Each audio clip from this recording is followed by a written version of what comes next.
Buenas noches, estimados estudiantes. Hoy es nuestra clase número 5. Hoy es jueves. Estamos llevando la materia Ciencia de la Computación.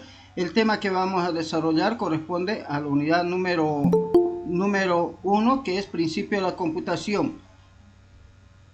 ¿Sí? Principio de la Computación. Así que el día de hoy vamos a debatir sobre las tecnologías informáticas más novedosas y su aplicación en la vida cotidiana. También vamos a debatir sobre las características de los sistemas operativos que han sido desarrollados hasta el momento. No hemos repartido temas para ambos casos, para ambas temáticas, así que esperemos poder contribuir con cosas muy interesantes respecto a los sistemas operativos y respecto también a las tecnologías informáticas más novedosas o más interesantes que actualmente se están utilizando. Ahora voy a compartir por el grupo de WhatsApp los objetivos de la clase.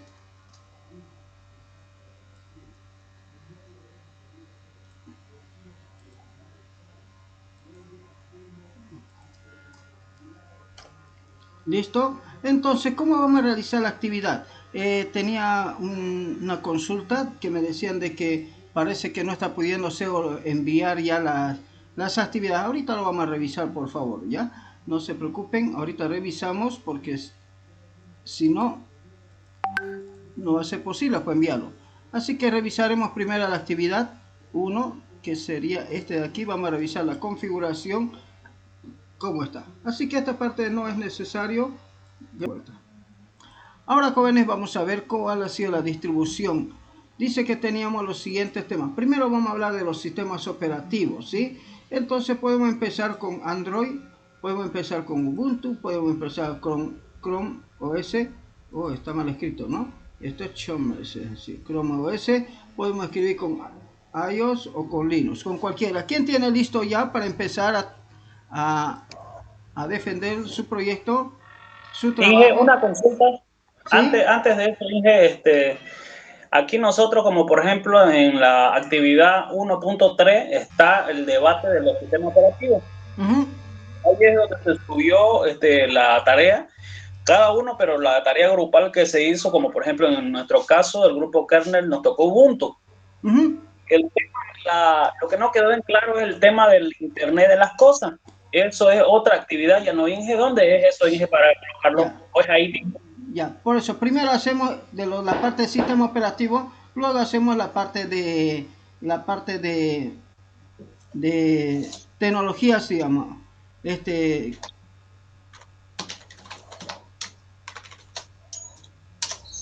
¿Sí? La parte de tecnología hacemos después.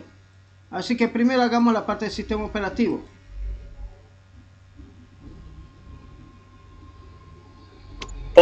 Positivo. Ya. Entonces comenzaremos con un grupo. Yo dejo de compartir para que ustedes compartan. ¿Sí? Ah, no, no estoy compartiendo nada, ¿no? Ya. Entonces simplemente, ¿quién va a empezar? ¿Me escuchan? ¿Hola? Pueden empezar en lo posible. ¿Hola? ¿Me escuchan? Pueden empezar en lo posible. Activan su micro, su video para poder hablar. ¿Ya? Buenas noches, Ine. Nosotros somos el grupo número 2. Vamos a hablar acerca del sistema operativo de Ubuntu. Ahorita van a empezar mis compañeros también a salir, lo vamos a hacer lo más rápido posible. Somos el grupo kernel, la materia de ciencia de la computación, está a cargo del docente el ingeniero Weimar Ruiz. Los integrantes es Velázquez Dorado Víctor Mauricio, León Chambi Mauricio Hugo, Nutino González Florentino y mi persona de Bernardo Lazo Juan Diego. ¿Ya? Entonces nuestros compañeros van a hablar un poco acerca de la historia. Buenas noches, ingeniero. Buenas noches a todos los que nos están escuchando. Buenas noches a todos los que nos están escuchando. Ya, bueno. Ubuntu es un sistema operativo. ¿Perdón? ¿Me escuchan? Sí. Sí. Le escuchamos bien. Ya. Siga. Ya. Ubuntu es un sistema operativo que empezó como una propuesta el 8 de julio de 2004 para poder sustituir a un sistema operativo ya también basado en Linux llamado Debian. Ubuntu viene del Zulú, una lengua africana que significa humanidad hacia otros o bien yo soy por qué. Ese sería un breve resumen, digamos. Este proyecto fue financiado por un multimillonario sudafricano llamado Mark Shuttleworth, con un presupuesto aproximado de 10 millones de dólares, y la primera versión de Ubuntu se llamó WariWarDog, y eso fue lanzado recién el 20 de octubre del mismo año 2004.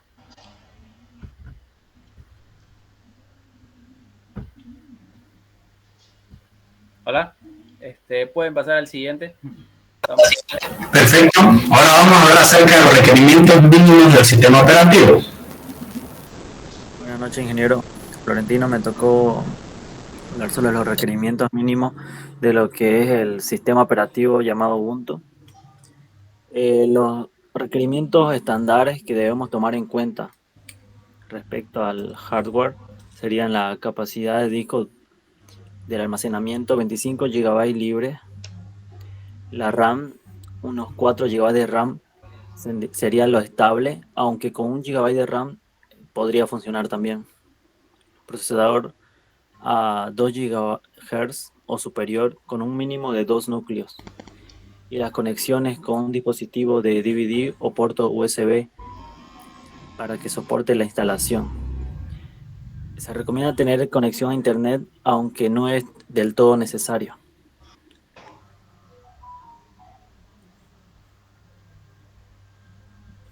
Esas serían las imágenes del equipo instalado.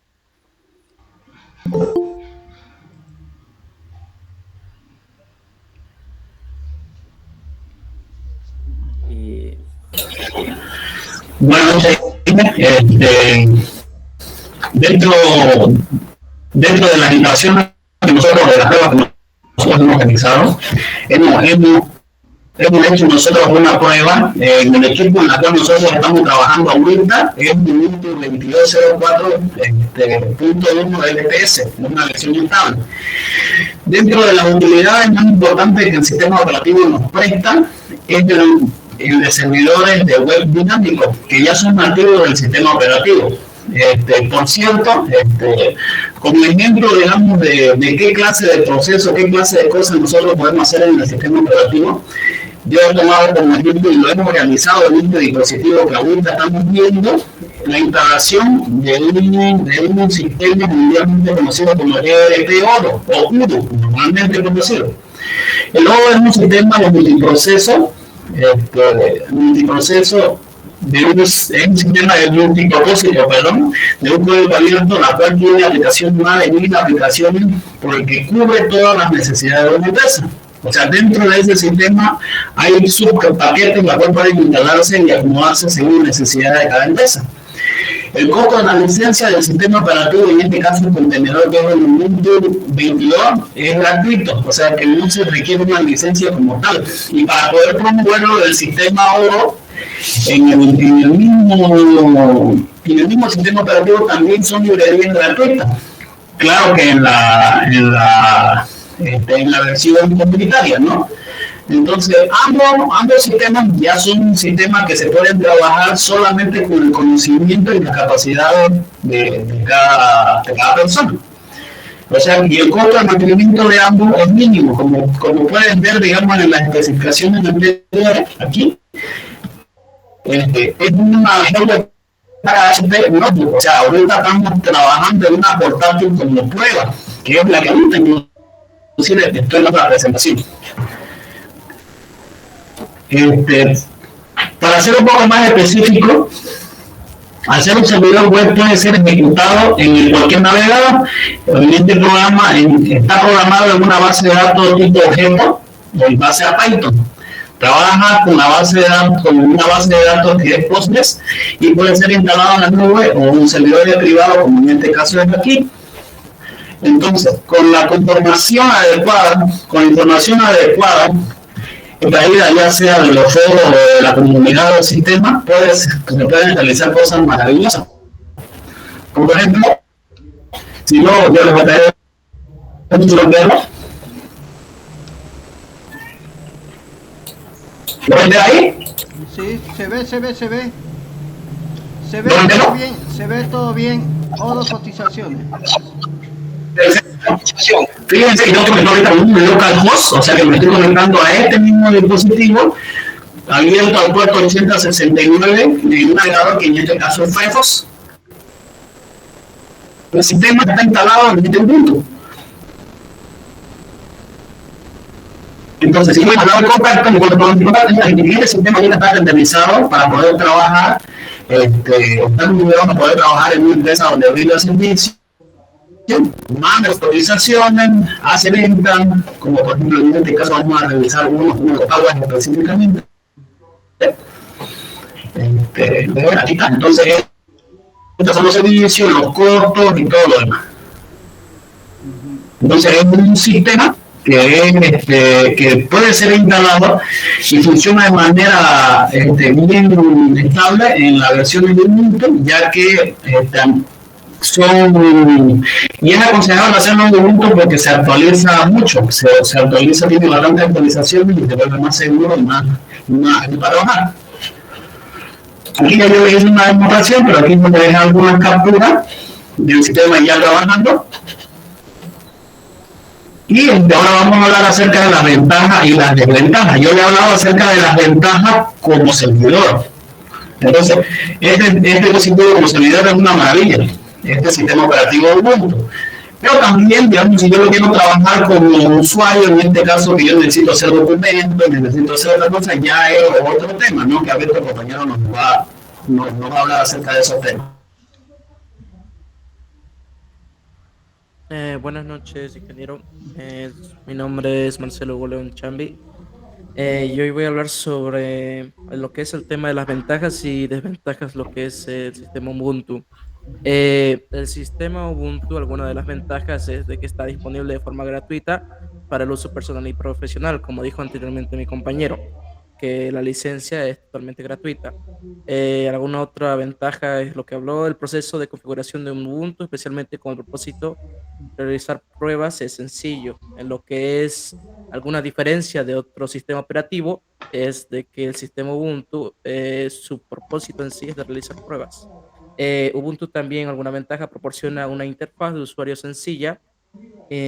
Otra ventaja es que la mayoría de las veces los usuarios pueden evitar la molestia de instalar controladores con este sistema operativo, que es los controladores, los plugins, lo que teníamos en lo que es el sistema operativo como Windows, como son más sencillos de instalar en lo que es Ubuntu. Otra ventaja que tenemos es cuando es necesario actualizar el sistema operativo Ubuntu, los usuarios no necesitan reiniciar la máquina, ya que actualizaciones pueden ejecutarse fácilmente en segundo plano. Esto a su vez convierte a Ubuntu en una opción preferida para servicios como server. En lo que habla este tema es que algunos servidores, tanto Windows, que manejan Windows o otro tipo de sistema operativo, usualmente para actualizar o realizar actualizaciones, tienen que reiniciar lo que es todo el servidor. En lo que es el sistema operativo Ubuntu no necesita reiniciarse, simplemente está en el segundo plano para actualizarse. Algunas desventajas que tenemos son los usuarios deben ser expertos en tecnología para poder usar Ubuntu. Los usuarios que no estén familiarizados con la línea de comandos tendrán dificultades para usar Ubuntu. Esto se refiere a que no todos o no se recomienda mucho como iniciar o como empezar con Ubuntu. Se necesita ya experiencia con otros sistemas operativos para lo que es manejar lo que es Ubuntu. Otra desventaja, que es el otro inconveniente de Ubuntu, es que el soporte para algunos de los componentes de hardware y aplicaciones de software no coinciden con el estándar proporcionado por Windows.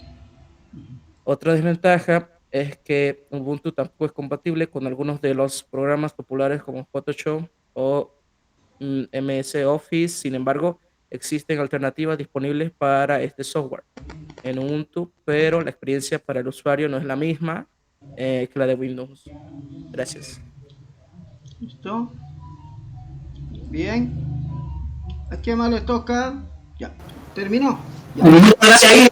Eso es todo. Nuestra presentación y el documento de preguntas que tiene como ejemplo ya están presentadas en la plataforma INDE de nuestro grupo. Listo. Está bien. Listo. Ya está ya registrado. Entonces, jóvenes, Una alternativa para poder tener un sistema operativo en la computadora es utilizar Ubuntu. Ubuntu utiliza como kernel Linux también, y obviamente un sistema bastante estable y que más ha incursionado en el mundo de la ofimática. Así que muchas empresas están utilizando Ubuntu como sistema operativo, incluyendo, digamos, el Office libre que tiene instalado, que no tendrá todas las funciones de un Microsoft Office, pero que tiene las suficientes funciones para realizar diferentes tipos de tareas. Actualmente Ubuntu ya tiene un ecosistema bastante grande de aplicaciones. Lo más interesante es que esas aplicaciones son libres, que significa que usted lo puede instalar sin necesidad de pagar derechos de autor, o sea, licencia. Pero cuando usted quiere modificar, quiere potenciar, quiere darle ciertas funcionalidades, quiere, como quien dice, realizar ciertos procesos, ¿no?, específicos, como hacer correr un ERP, hacer correr, que sea, como servidor web. Obviamente va a tener también, si es que usted no posee los conocimientos necesarios, va a tener que contratar a gente que conozca eso. Justamente ahí entra la parte interesante de este sistema operativo, porque siempre va a haber, vamos a decir, empleabilidad para las personas que sepan manejar este sistema operativo. Así que es una opción muy buena, porque dentro de los servidores, o hablando de servidores, la mayoría de los servidores utilizan Ubuntu. No sé exactamente en qué proporción ocupan Linux, obviamente Ubuntu y otros más, Red Hat y otras distribuciones más, pero según se comenta, que creo que casi el 90%, 95% de los servidores de la web son Linux en alguna de sus distribuciones. Creo que Juan Diego tiene más de esa información. Exactamente, te conté, como ya el compañero habló, Ubuntu nació de la necesidad de poder tener un poco más de libertad en parte del sistema operativo Linux. Aquí yo he instalado Linux de manera gráfica. Normalmente cuando se utiliza de manera terminal, ¿no? O sea, sin nada nuevo gráfico para poder utilizar y optimizar sus recursos. Yo aquí, como por ejemplo, para hacer la demostración, a mí me encanta este tema, la verdad, para hacer la demostración directamente mi portátil en Ubuntu, y instalé ese otro sistema como modo de funcionamiento, o para qué finalidad se podría utilizar aparte de todo lo que es la ofimática. Entonces, dentro de su iniciación, digamos, es una parte que ha salido del sistema Linux Debian. Como era muy burocrático, entonces ahí se cambió. Perfecto, así es. Entonces, los sistemas operativos basados en Linux tienen dos interfaces básicas. Una de ellas es basada en CLI, o sea, por líneas de comandos. Tiene una terminal para escribir, muy similar al sistema DOS, pero obviamente muy potenciado, o sea, muy, porque DOS no era un sistema operativo multitarea, DOS era un sistema operativo monotarea. Sin embargo, Linux es un sistema operativo multitarea y que permite trabajar con línea de comando, vamos a decir, con mayor potencia al sistema operativo que de modo gráfico. Lo contrario de Windows. Windows generalmente más es para trabajar en modo gráfico, porque obviamente su finalidad, su objetivo es hacer que la operatividad de sistemas operativos de computadoras sea bastante fácil y sea, digamos, ¿no?, se democratice más. Pero en el caso de Linux, más se va al enfoque, digamos, ¿no?, de la capacidad técnica, de la capacidad, digamos, cognitiva, inclusive, digamos, ¿no?, de los que administran los sistemas basados en Linux. Bien, jóvenes, si hay alguien que quiera aportar con algo más, escuchamos de otro grupo, tal vez conozca algo sobre Ubuntu, puede hablarnos. Si no fuera así, pasamos al grupo Android. Listo, vamos con 100 puntos. Ubuntu. Siguiente, Android tiene que hacerlo igual también como lo han hecho el otro grupo. Gracias, Ine. Android. Buenas noches, ingeniero. Mi compañero va a compartir pantalla. Ya, vamos. Jóvenes. Buenas noches, ingeniero. Hoy a mi grupo nos tocó lo que es poner lo que el tema de Android. El grupo Alfa se presenta. Aquí podemos ver los integrantes: John Jairo Manjares Gutiérrez, Jerel Manuel Saavedra Espejo, Cristian Henry Aguilera Ramírez y mi persona, Andy Michel Ortiz. Para comenzar, vamos a conocer un poco más de la historia de Android y del sistema operativo. La historia de Android comenzó en octubre de 2003, mucho antes de que el término smartphone se utilizara ampliamente y unos años antes de que Apple anunciara el lanzamiento de su primer iPhone e iOS. Android Inc. fue fundada en Palo Alto, California. Los cuatro fundadores fueron Rich Miner, Nick Sear, Chris White y Andy Rubin.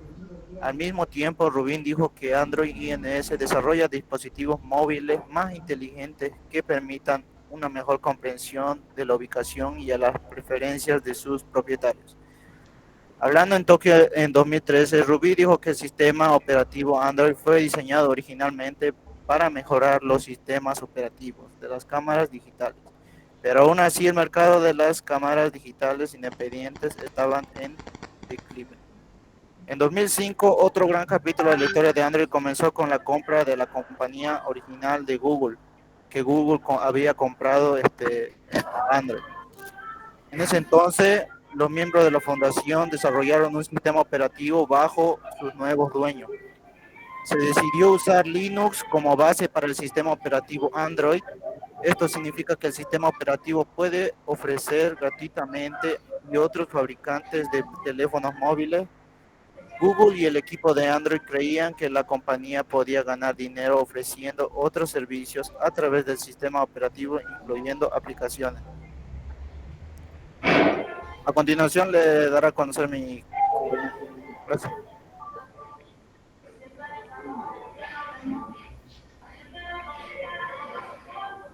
Eh,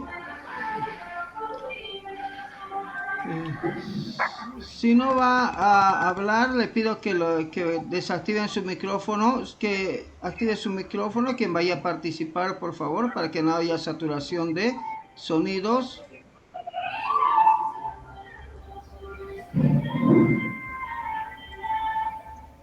Bueno, ingeniero, buenas noches, ingeniero. Bueno, vamos a seguir con la presentación de Android. Como ya habíamos escuchado una breve historia de lo que había sido Android, ¿no? Que fue comprado por Google. Ahí fue creciendo de manera muy interesante y muy rápida lo que vino a ser Android, primero con los teléfonos, para los teléfonos móviles, y cuando ellos vieron que estaba funcionando, cuando Apple sacó su primer iPhone, entonces ellos nuevamente implementaron sobre los teléfonos móviles táctiles, y de ahí ya toda su historia. Android creció muchísimo con diferentes tipos de Android, ay, no me acuerdo los nombres, tenían nombres de postres, eso sí me acuerdo muy bien. Pero llegamos hasta Android 10, que ya empezaron con números, desde el Android 10, Android 11, Android 12, Android, y el último que es el Android 13.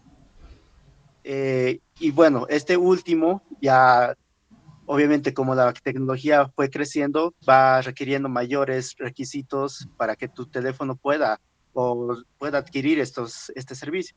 Y estos requisitos que vemos son estos de tener una memoria RAM de 2 gigas como mínimo, un almacenamiento mínimo de 16 gigas, eh, una cámara, la resolución de la cámara principal de 3 megapíxeles, una memoria interna de 16 gigas, eh, por ejemplo, también me olvidó, una Core Quad de 1.2 GHz de RAM. Y bueno, y ahí está listado, como puede ver, los requisitos mínimos para tener este Android 13, que es el último que ha salido. Obviamente, si tu teléfono o lo que uses ya no es solamente teléfono, tablet, o computador móvil, no cumple con estos requisitos, puedes adquirir los anteriores, las anteriores versiones de Android que sean compatibles con el equipo que tú poseas. Bueno, ¿puedes cambiarlo de diapositiva? siguiente. Sí, ahí va a hablar mi compañero sobre las novedades.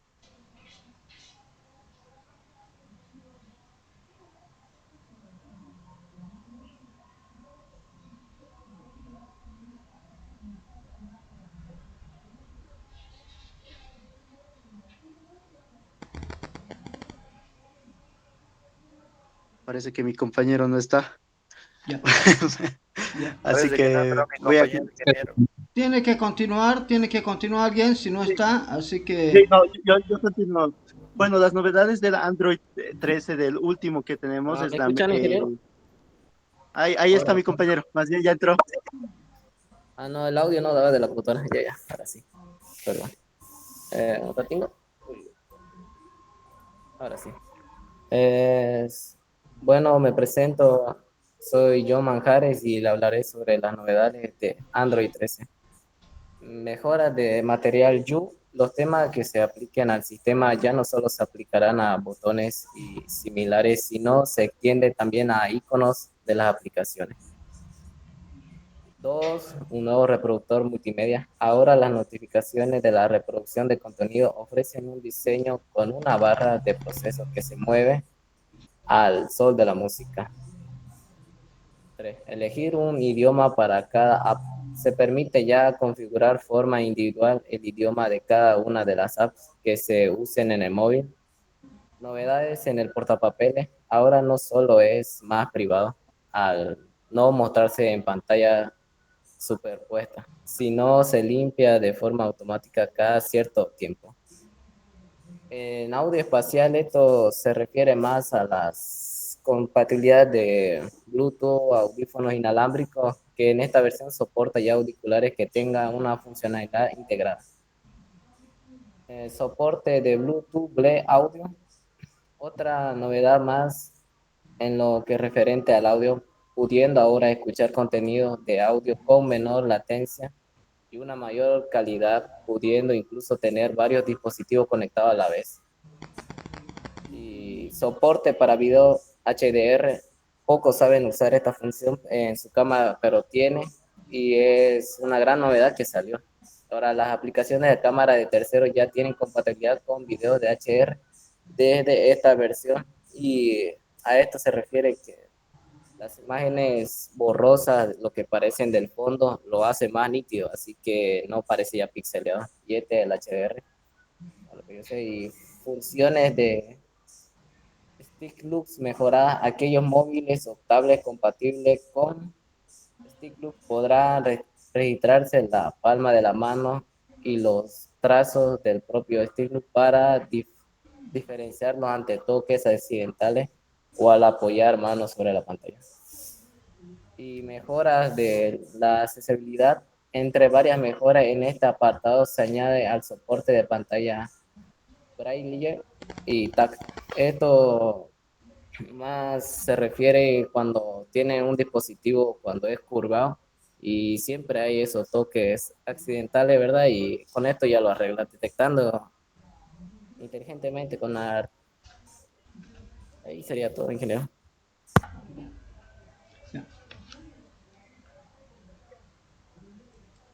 ¿han terminado? Muy bien.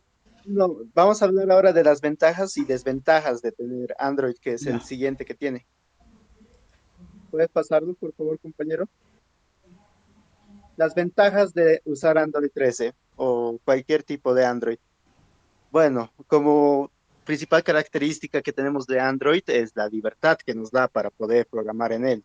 A diferencia que de otros sistemas operativos, este es gratuito y entonces tenemos esa libertad para poder programar y no pagar, poder usar, poner e instalarlo en nuestro teléfono y no pagar nada es algo que se explota muchísimo en esto. Entonces, esa es una de nuestras principales ventajas.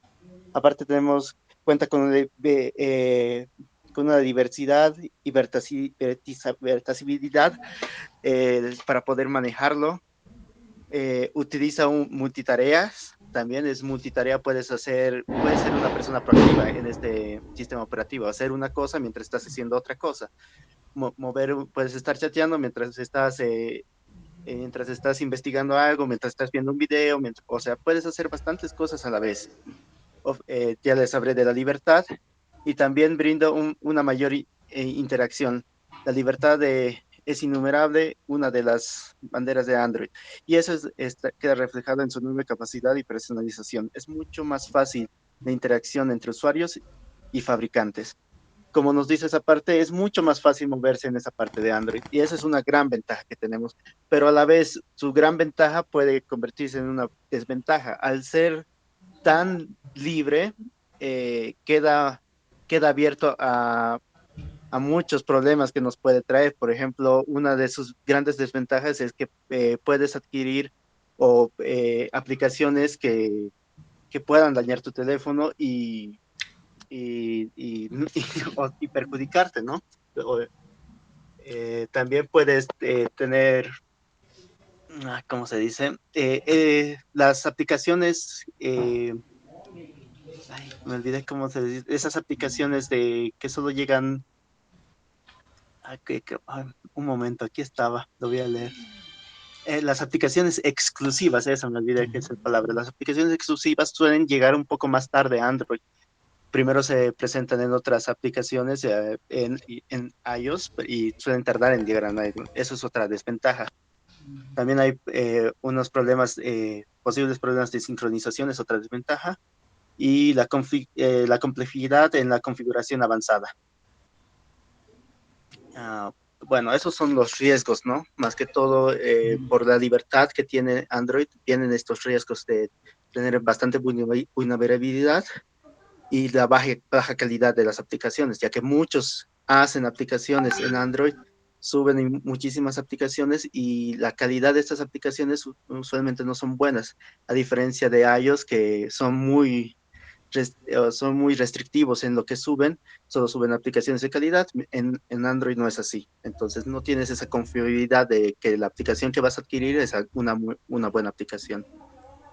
Bueno, Bien. para terminar, de Android, quería decirles que Android ha ido creciendo bastante, que desde el 2005 que fue adquirido por Google, ha sido un sistema operativo que ha crecido bastante. Ya no es solamente para teléfonos o móviles, sino que ya lo podemos ver en televisores, lo podemos ver en laptops, lo podemos ver en impresoras, relojes, en los autos.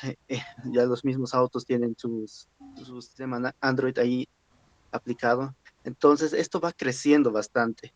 Android es un sistema operativo que ha ido creciendo bastante debido a que es un sistema libre. Entonces, los usuarios pueden innovar en este sistema. Eso es una de sus mejores características que tiene, que los usuarios pueden mejorar y dar un feedback sobre este sistema operativo. Al dar ese feedback tan numeroso, puede ir creciendo mucho más rápido que otros sistemas. Bien. Bien, Juan. Entonces, cuando hablamos de Android, estamos hablando de uno de los sistemas operativos que más está corriendo o que está instalado en más dispositivos, porque hoy Android está instalado tanto en teléfonos inteligentes, vehículos, está en dispositivos y la verdad todo su flexibilidad, digamos, de poderse adaptar a diferentes tipos de hardware le está haciendo muy exitoso. Obvio de que a manera de que va incrementando en versiones cualquier sistema operativo, incluyendo Windows, Linux, cualquier otro, va también incrementando ciertas características, ciertos requerimientos que no siempre llegan a correr en cualquier hardware. Por lo tanto, obviamente estamos viendo que Android a partir de esta versión 13 está empezando a tener ciertos problemas que seguramente van a tener que trabajar bastante los desarrolladores para que el sistema operativo no sea tan restrictivo, o sea, no sea tan exigente con la parte del hardware, porque caso contrario estaría ya bajando ya también vamos a decir, en su dominio entre los sistemas operativos para dispositivos. Algo que me encantó de Android, por ejemplo, es de que ahora ya están metiendo ya la nueva característica de Bluetooth que Bluetooth ya no solamente va a conectarse con un solo elemento, sino con varios elementos. Entonces va a tener un Bluetooth con la capacidad de poder switchear con varios dispositivos. Me parece interesante, muy interesante, parecido al de USB. Usted tiene un USB, le coloca un hub con 4 puertos y puede tener 4 dispositivos trabajando al mismo tiempo. Me parece excelente porque ya estaríamos hablando de un sistema operativo que está empezando a fomentar lo que llamamos la hiperconectividad, donde un puerto puede conectarse con varios dispositivos. De la misma manera, en algún momento vamos a tener que la tarjeta de red va a tener la capacidad de poder interactuar con varios proveedores de servicio internet, o tengamos más tarjetas hardware para que interactúen, o sea, 2 tarjetas de red con 2 conexiones Wi-Fi, con 2 conexiones por cable. Y lo cierto de que con esto vamos a lograr de que los sistemas sean mucho más estables. Si falla uno de los proveedores, inmediatamente se conectaría al otro proveedor o intercambiaría de acuerdo al mejor ancho de banda o prestancia que le dé la conectividad. Entonces Android es un sistema operativo que realmente tiene un ecosistema bastante grande de aplicaciones, pero me encanta lo que dijo nuestro compañero, dice, ¿no?, de que Android, esa gran ventaja también se lo ve de un punto negativo, porque mucho del software que publican de Android no tiene una calidad aceptable. ¿Por qué? Porque la finalidad tal vez simplemente es querer decir a la gente que tiene una apps publicada, ¿no? Y obviamente al no ser de buena calidad, automáticamente puede afectar en el funcionamiento del equipo, como también puede abrir puertos donde ciertos atacantes pueden vulnerar la seguridad del sistema operativo. Entonces, programar en Android, yo empecé en su momento, pero después eso me cansé porque requería un equipo muy bueno, porque tarda mucho tiempo para compilar y todo demás. Así que ese fue uno de los motivos jóvenes por el cual casi no me metí a la programación con Android. Me parece pero muy interesante el tener que crear aplicaciones para celulares. ¿Alguien quiere aportar con algo más? Caso contrario, pasamos con Linux. ¿Están listos los Linux? Sí, ingeniero. Sí, ingeniero. Ya. Vayan cargando los Linux y ahorita empezamos. De ser compatible con Unix, que fue en ese momento un sistema muy, por decirlo así, muy multitarea y de bastante uso, aparte que pedía pocos requerimientos. Al pasar el tiempo se conoció con Linus Torvalds, un estudiante de informática, y a los 23 años crearon, con el principal objetivo, crearon ¿cómo se dice? Disculpen, por la Free Software Foundation, que viene con licencia GNU para el desarrollo de todos estos núcleos. Y Torvalds se inspiró en Minix, una versión reducida de Unix. Los requisitos le va a explicar mi compañero, perdón, la primera computadora, los requisitos mínimos para las primeras computadoras no eran muy, perdón, disculpen, vuelvo a empezar. Linux no pedía muchos requerimientos, pedía una versión 3.1 superior, la podían hacer desde computadoras de Pentium 3 o Athlon, y lo mínimo de RAM que te pedía era 256, aunque dependía para qué utilizarías el sistema. Es uno de los sistemas de código libre, y ahora le paso las ventajas y las desventajas a mi compañero Ángel. Muy buenas tardes. Yo voy a hablar sobre las ventajas del sistema operativo. Linux es un robusto y estable, rápido e ideal para servidores y aplicaciones distribuidas. A eso se añade que puede funcionar máquinas sencillas. Linux puede correr servidores en un x86 a 200 MHz con calidad. Linux es libre, y esto explica que no solo es gratuito en software, sino también que Linux es modificable, y Linux tiene una gran calidad de aplicaciones libres en Internet. Todo es ello atropado por inmensas documentaciones de Linux que pueden encontrarse en la red. Linux ya no está registrada, a pesar que con grandes conocimientos de informática. Los desarrolladores de Linux han hecho un gran esfuerzo por dotar al sistema asistente de configuraciones y ayuda. Además, es un sistema gráfico muy potente. Distribuciones Linux como Red Hat y Fedora Fedora tiene aplicaciones de configuración similar al Windows. El mejor costo del mercado gratuito o precio simbólico por el CD. La desventaja de Linux es que no es compatible con Windows. En este punto es difícil de explicar. No quiere decir que no se tener instalaciones ambos sistemas. Es que es relativamente fácil de hacer. Uno de los problemas de que este sistema de Windows no podremos escribir en particiones Linux o desde eso no podremos escribir en sentido amplio y particiones de NTFS Windows XP 2000, aunque esto es último de esta investigado. En la mayoría de las distribuciones hay un conocer muy nuestro hardware a la hora de instalar. Sin embargo, distribución como Cognopix reconoce todos los sistemas a los Windows. No solo eso, es un sistema en que trabajando mucho por hacer la tarea simple. Para algunas cosas deben saber usar Unix. La mayoría de los ISP no dan soporte para algunos que no sean Windows, ignorantes. No existen muchos software comerciales. Y la otra desventaja puede ser muchos juegos no corren en el sistema operativo. La explica la siguiente, mi compañero Samir. Gracias. Muy buenas noches, ingeniero. A mí me toca, bueno, explicar lo que sería la versión más reciente de Linux, ¿no? De momento te voy a explicar una versión que es anterior, que sería la 15.18, la 1.18. No, la 5.18, ¿ya? La última versión estable es la 11, lanzada en agosto del 2021, o sea, del año pasado, que viene con un núcleo de 5.10, mientras que la versión Rolling Release está actualizada a fecha de agosto de 2022, o sea, hace unos 2 meses. Y monta el kernel Linux de la versión que le dije, 5.18, Garuda Linux. Un controlador de puerto de administración del sistema host para CPU AMD EPYC, que debería mejorar el rendimiento del servidor en roles que incluyen la virtualización anidada, más soporte de memoria virtual para RISC-B. Soporte para el chip de conducción totalmente autónomo de Tesla, una solución al problema de larga data en el sistema de archivos de Ceph, que generaba un uso de CPU innecesariamente alto. Trabajo fundamental para el hardware de gráfico discretos de Intel. Soportes para Raspberry Pi 2W. La ventana de fusión para la versión 5.19 del kernel, la versión más reciente que le hablaba, que salió en agosto del 2022,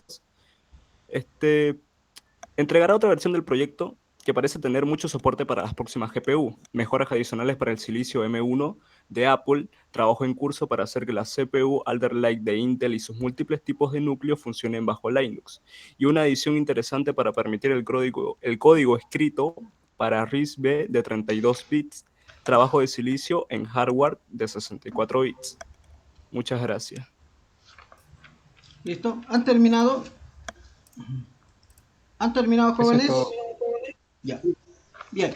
Entonces, lo más interesante de Linux podemos hablar que es su kernel. Obviamente, el kernel de Linux corre en diferentes tipos de distribuciones, ya sea Debian, CentOS, Red Hat, Ubuntu, Kernel Linux, Canopy, y existe un montón de distribuciones para diferentes tipos de aplicaciones. Linux es uno de los sistemas operativos que se ha ido diversificando de acuerdo al ámbito donde va a correr.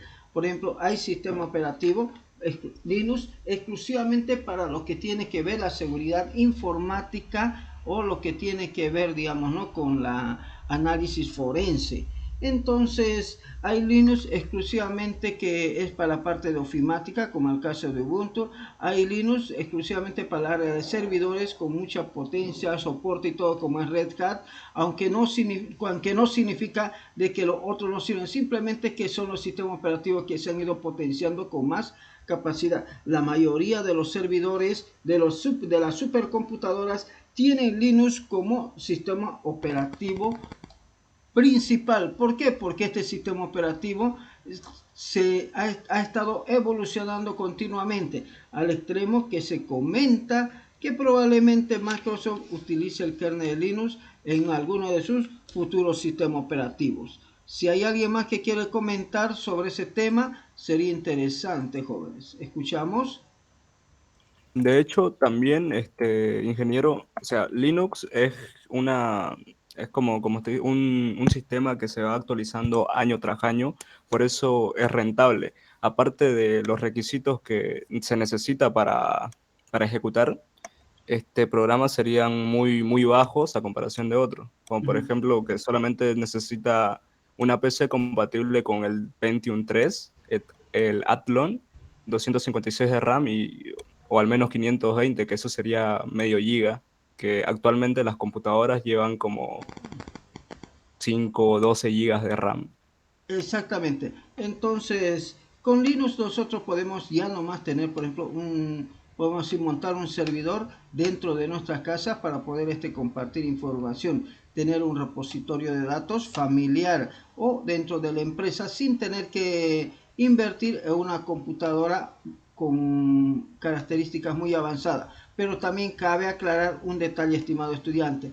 Una computadora de escritorio nunca va a funcionar con las mismas características de una computadora servidor. Una computadora servidor tiene ciertas prestancias, ciertas características que la hacen única, en primer lugar desde su capacidad de poder funcionar por muchas horas de forma continua, por muchos días y hasta meses sin la necesidad de apagarse. Una computadora personal tiene un límite de tiempo para que pueda funcionar. Posteriormente requiere ser inicializado, o sea, reinicializado. Lo mismo que ocurre con el celular. Después de un tiempo el celular se pone medio raro y hay que reiniciarlo. Lo mismo pasa con muchos dispositivos como ser el modem, como ser los routers que nos dejan los modem que nos ADSL que nos dejan en las compañías telefónicas. Después de un tiempo necesita poderse reiniciar, justamente porque se llenan sus memorias, se llenan sus contadores de proceso, o sea, llegan al límite a los computadores de proceso u otro tipo de elementos de control. ¿Alguna consulta más? Si no hay más, empezamos con Chrome OS. En cuanto esté listo me dicen para que empecemos a grabar. Buenas noches, buenas noches Inge, buenas noches compañeros. A nosotros nos tocó exponer el sistema operativo Chrome OS. Bueno, el sistema operativo como principal tenemos que es la coordinación de los servicios y aplicaciones que utiliza Google. Fue creado por Matthew, el artífice del operativo del Chrome. En la historia podemos observar que todo se basó a través de métricas informales incluida para la supervisación de más o menos de 200 máquinas dentro de la compañía de Google. Todos estos patrones fueron analizados y fueron llevados a cabo como un pequeño proyecto solamente para lo que serían las instalaciones de Google. En esto fueron incluidas otras empresas como viene a ser Samsung y Acer, para así poder llevar una computadora con un sistema operativo independiente, ya sea a cualquier distribución de Linux o a cualquier distribución de Windows. Este sistema operativo está basado en el kernel Linux. Hay computadoras de Acer, de la marca Acer y Samsung, llamadas Chrome.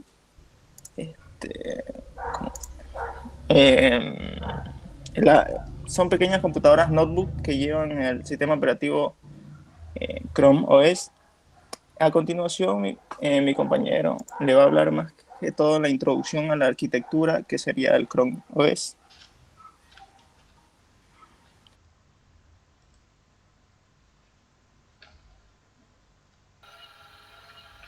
Buenas noches, Inge.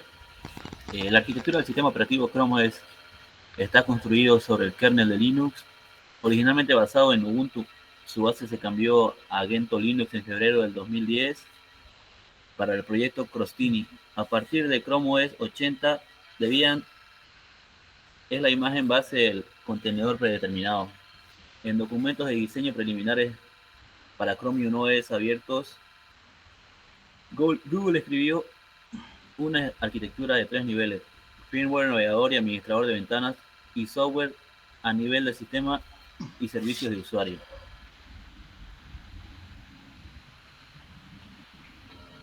Los requerimientos: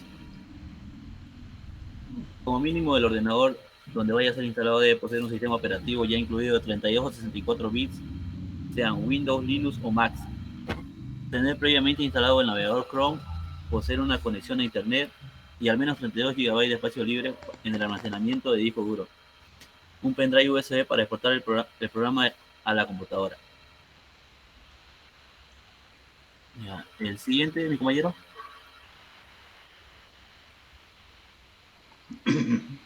Bueno, yo les voy a hablar sobre los dispositivos en los que pueden ser instalados el sistema operativo Google Chrome OS. Estos son dispositivos que son certificados por Google LLC, en los cuales se puede instalar Google Chrome OS Flex o cualquier variante de Google Chrome OS con soporte oficial. Todas las funciones del sistema operativo Google Chrome son admitidas en el hardware, es reconocido y no hay errores en los mismos. Estos son varios dispositivos como Windows, Mac o Linux. En varios dispositivos de diferentes marcas también, como son Hewlett Packard, Intel, Lenovo, Microsoft, Panasonic, Toshiba, Apple.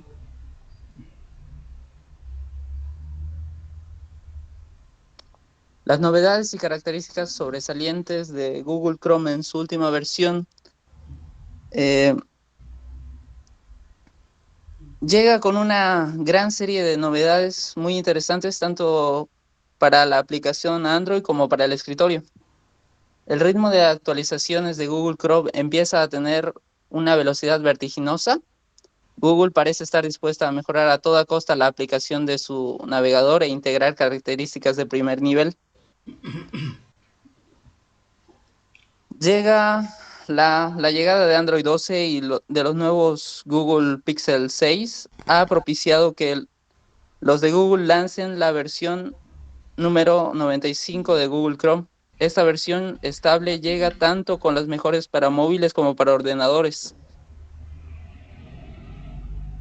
Para móviles renueva su diseño y lo hace de la mano del material Vue.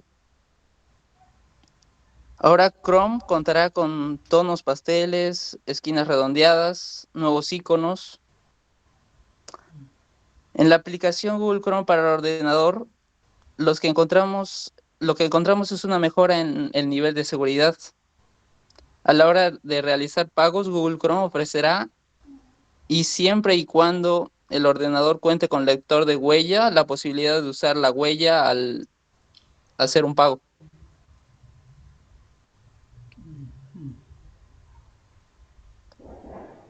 Mi compañero sigue con ventajas. Buenas noches. Yo le voy a hablar sobre las ventajas de Chrome OS. Es un sistema operativo muy liviano, por el cual no exige mucho los requerimientos en el hardware.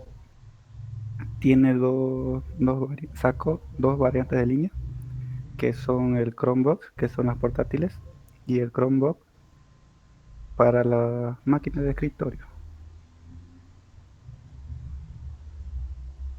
La siguiente. La desventaja. Depende mucho de la velocidad del internet y mayormente que el usuario esté conectado. No tiene mucha compatibilidad con los controladores o periféricos de algunos equipos. Actualmente el sistema soporta arquitectura de 86 y ARM.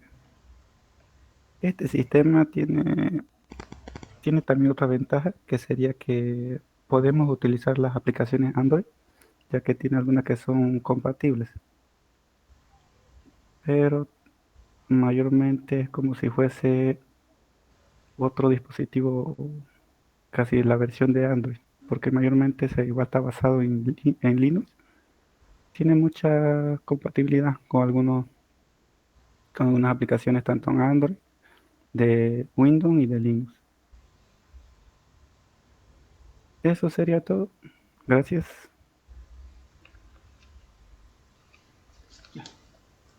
Listo, jóvenes. Entonces, lo interesante de Chrome lo interesante de Chrome es de que es una nueva alternativa para poder instalar en nuestros equipos. Tiene algunas pequeñas desventajas, como que requiere internet para poder funcionar continuamente. Además de eso, estos niveles de seguridad que dejan de ser, aunque son bastante buenos, como ser la autenticación por huellas digitales, pero ¿qué tal si yo lo pierdo? ¿Qué tal si se me daña el lector de huella? Entonces, ¿cómo vuelvo a ingresar al equipo? Entonces, hay muchas preguntas, digamos, que nos tenemos que responder. Imagínense tener quién me daría soporte inmediato para recuperar datos. Hablo especialmente a aquellas personas de que no saben utilizar, digamos, ¿no?, los sistemas continuamente.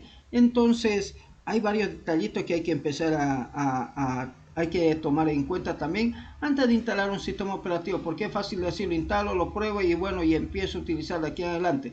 Ahora, el ecosistema de software, de aplicaciones software para Chrome OS, habría que ver, digamos, hasta dónde es compatible con todo lo que tiene Android, o tal vez sencillamente, digamos, no tiene ningún tipo de dificultad como lo dicen. ¿Qué más? Me parece muy buena alternativa, porque de hecho entonces lo que Google va a tener un sistema operativo para microcomputadora, un sistema operativo también para dispositivos móviles. Parece súper alternativa. Otro detalle que he podido ver, digamos, ¿no?, en este caso de este sistema operativo, es que generalmente ha sido creado para dispositivos, digamos, ¿no?, tales como ser los tipo portátiles, ¿sí?, y no tanto para escritorio, pero últimamente ya lo están extendiendo. Porque claro, la idea es de que un sistema operativo se vuelva popular, y si queremos que un sistema operativo se vuelva popular, tiene que correr en diferentes tipos de sistemas. ¿Alguna consulta más? ¿Alguien tiene alguna consulta, algún aporte que quiera hacer sobre el sistema operativo Chrome OS? Bien. No. Ya. Entonces, si no hay más consulta, ahora les tocaría a los jóvenes de iOS. Alístenlo y en cuanto lo tengan, me dan una señal para que yo empiece a grabar.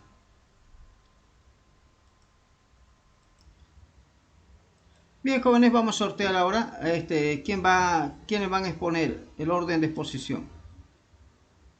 Empezaremos. ¿Quién va a ser primero? IoT. Entonces, IoT va a ser el primero. ¿Quién va a ser el siguiente?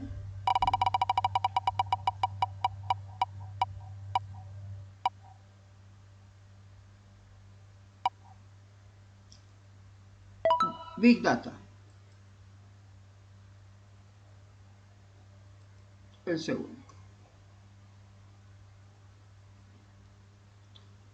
¿Quién va a ser el siguiente?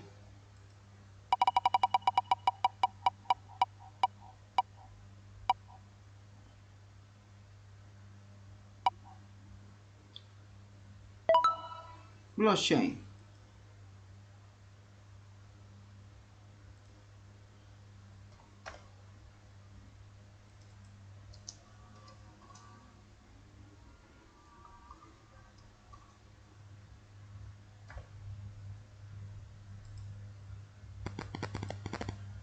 ¿Quién va a ser el siguiente?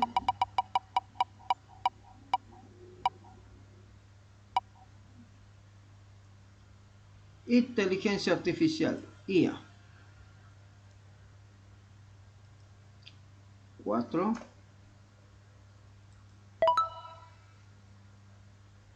Y bueno, el último será computación cuántica. No hay más.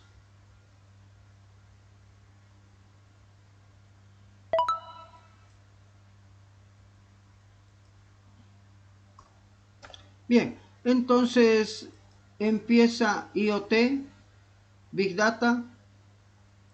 A ver si podemos ver aquí. Primero sería IoT, Big Data,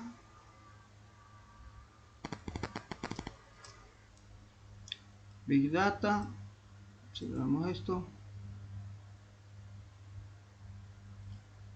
blockchain,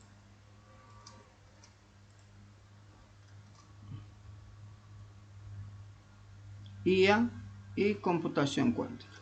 Entonces, este sería el orden de exposición, jóvenes. Nos damos unos minutitos para que puedan alistarse y poder hacerlo. O ya empezamos nomás de una vez. ¿Qué dicen? Ya está. IoT, Big Data, Blockchain. Pregunto, jóvenes. Pues sí, Inge, voy a nuevamente me acepta para entrar aquí a la computadora, Inge. Aquí lo voy a compartir. Ya. Entonces, pero ya está habilitado ya o me ha enviado otra invitación. Sí, es otra invitación para que no acople a mi teléfono. Ya, listo. Claro que sí. Así que cierro esto.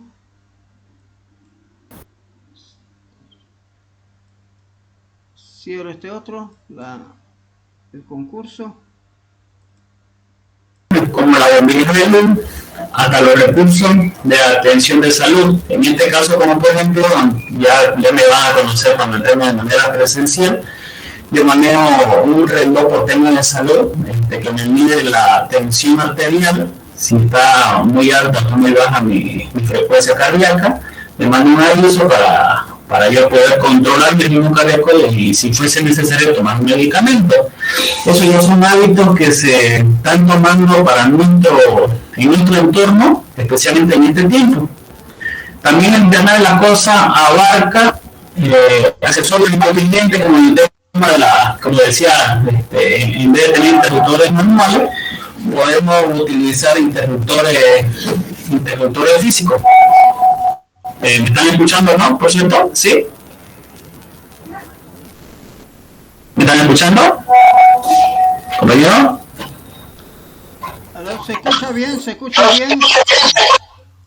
Ah, ya, perfecto. Dentro del funcionamiento, la economista de IoT consiste en el dispositivo inteligente conectado y adaptado para la web. Utiliza los sistemas integrados como procesadores, sensores, hardware de comunicación y elementos que intervienen en la recolección de datos, como por ejemplo yo daba el ejemplo acerca de mi reloj, la cual envía, digamos, toda esa información. Otros factores importantes de esta tecnología radican en los dispositivos que interactúan con la inteligencia artificial, que ya los compañeros van a asistir al tema de lo que normalmente conocemos ahí, lo que permiten el aprendizaje automático del sistema, ayudando a hacer más fáciles y dinámicos los procesos de recopilación del análisis de la información de la base de datos. Para hacerle un resumen acerca de eso, se requiere, para poder hacer una evaluación o un análisis en un ambiente controlado de cualquier aspecto, en este caso como por ejemplo de salud, se requiere tener indicadores o información que viene de los distintos sensores, porque normalmente, digamos, como por ejemplo el tema de los medidores de presión, pueden ya ir conectados mediante Bluetooth al celular y el celular almacena esa información y lo envía hacia un servidor extranjero o puede ser un servidor privado, donde ya esa información es recolectada y es enviada a los profesionales para poder ser evaluados, digamos, para poder ver si es que tienen algunas enfermedades de base o pueden ser tratadas a tiempo, cosas así. Entonces es una innovación de este tiempo que la verdad está ocasionando un alcance bastante interesante. Dentro de la historia, esto ha sido socializado en 1990 por el señor John Ronke, considerado como el primer dispositivo IoT. La conectividad fue a través del protocolo TCP/IP, que es el mismo protocolo que utilizan ahorita los equipos de cómputo, y el control que se realizó fue mediante SMTP. Es un protocolo de mensajes, en este caso de fallo. Desde cualquier ordenador conectado a la web podría controlar su encendido y apagado en el tiempo de tocado. En este caso, ese protocolo lo han utilizado para poder encender y apagar los dispositivos, puede ser un foco, una bombilla o lo que se quiere. Fue una de las primeras interacciones que se hizo. La única interacción humana necesaria era el poder toscar. En el año siguiente, no obstante, incorpora un pequeño brazo robótico que automatiza completamente el proceso. En el siguiente año, 1993, surgió el proyecto Xcoffee. Estudiantes de la Universidad de Cambridge detallaron la primera cámara conectada online en siguiente año. Steve Mann, de la Universidad de Stanford, conocido como el padre de la comunicación vestible, el padre, bueno, ahí lo mencioné en inglés, conectó la primera cámara portátil en la web. Entonces, se ve, digamos, que va empezando, una de los impulsadores de la robótica, de las cámaras que están utilizando inteligente en los lentes, en los vehículos autónomos, fueron lanzados ya sea por Azure en Microsoft, por Google, y así sucesivamente. Estamos en el boom de la IoT. ¿Ya? Entonces, dejo al compañero que consiga, por favor. Bien, yo voy a explicar lo que es ¿qué industrias podrían beneficiarse del Internet de las Cosas? Las organizaciones que se benefician del uso de dispositivos sensores en los procesos de negocio. No se escucha muy bien.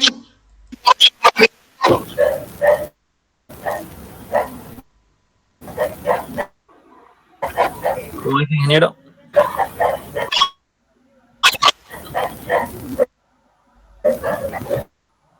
Si pudiera detectar el compañero, por favor. No se escucha muy bien. Por algún motivo el sonido está muy entrecortado.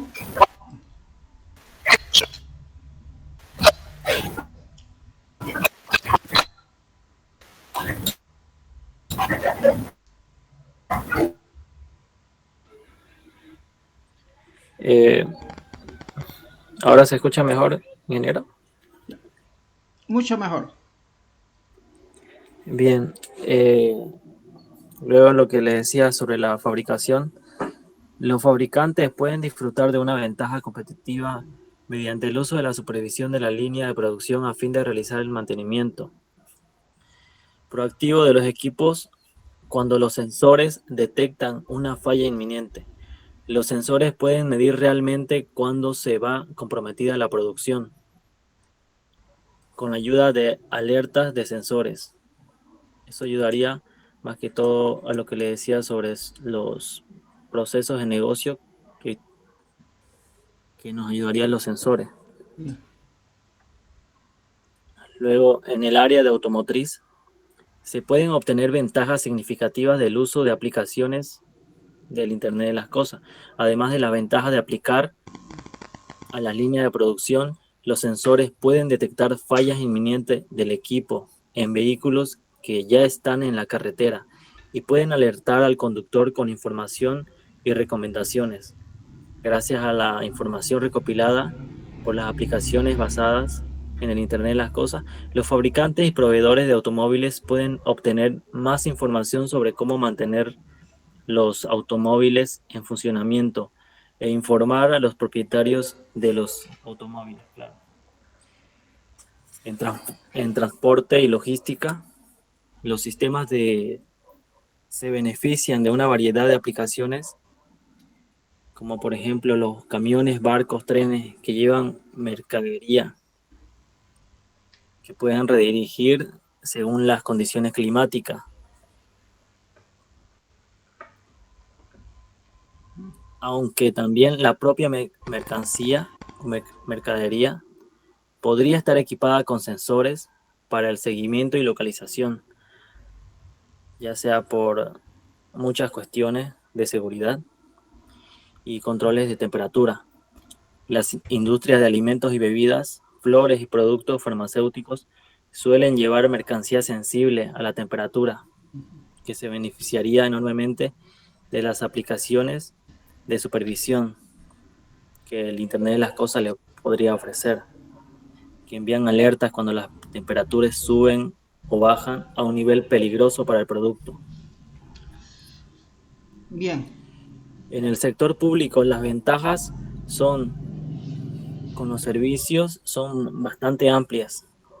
Por ejemplo, las empresas de servicios públicos pueden usar aplicaciones para notificar a sus usuarios sobre interrupciones masivas e incluso sobre interrupciones pequeñas a los servicios de agua, electricidad o alcantarillado. En la atención sanitaria, la supervisión de los activos del Internet de las Cosas brinda múltiples ventajas a esta industria para los médicos, enfermeros y camilleros. Muchas veces necesitan saber la ubicación exacta de los activos de asistencia al paciente. Por ejemplo, en las sillas de ruedas, donde estarán más equipadas con sensores que pueden ser rastreables desde la aplicación de supervisiones para cualquiera que busque una de estas sillas, claro, pueda encontrar rápidamente al lugar más cercano. De este modo, muchos activos hospitalarios pueden rastrearse para garantizar el uso adecuado y de tiempo, así como la contabilidad financiera de los activos físicos en cada departamento. Bien. Ok. A mí me tocó hablar sobre los ejemplos de la IoT. Para entender más sobre qué es Internet de las Cosas, se brinda estos ejemplos que tenemos que son innovadores en el uso actual. Están primeramente lo que son las zapatillas inteligentes como la Gemini 2, que es capaz de medir la distancia y el tiempo recorrido, así como las calorías consumidas sincronizando con su vía Bluetooth. Otra cosa más que tenemos que son los sensores para el jardín, como la compañía Parrot, que ofrece el sensor Flower Power destinado a jardines, que registra datos sobre la luz solar, la temperatura y el nivel de fertilizante, el suelo y la humedad. Algún otro ejemplo que tenemos son las puertas de garaje inteligentes, eh, como si la empresa Garageio, que es un dispositivo que puede controlar el acceso al garaje mediante una aplicación. Desde celular puede abrir y cerrar puertas. Lo siguiente, algún otro ejemplo que tenemos, que es la siguiente página, que es Wearables para perros, con el dispositivo Fitbar. Con esto las mascotas también estarán conectadas. Este se coloca en el collar del perro para monitorear su actividad, calidad de sueño y ofrece detalles sobre su comportamiento.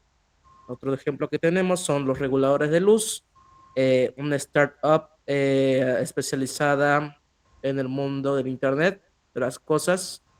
Bloom desarrolló un regulador de luz inteligente y dos formas de volver los enchufes smart. Y por último, el otro ejemplo que tenemos son las billeteras electrónicas BIM. Este es un sistema que recién se expande en nuestro país, en otros países. Desde tu celular puedes recibir y enviar dinero sin consumir el saldo o megas de tu teléfono móvil. Todos estos inventos creados para conectar a las personas no solo con el celular, sino con todos los objetos que le rodean y así hacer su vida más fácil.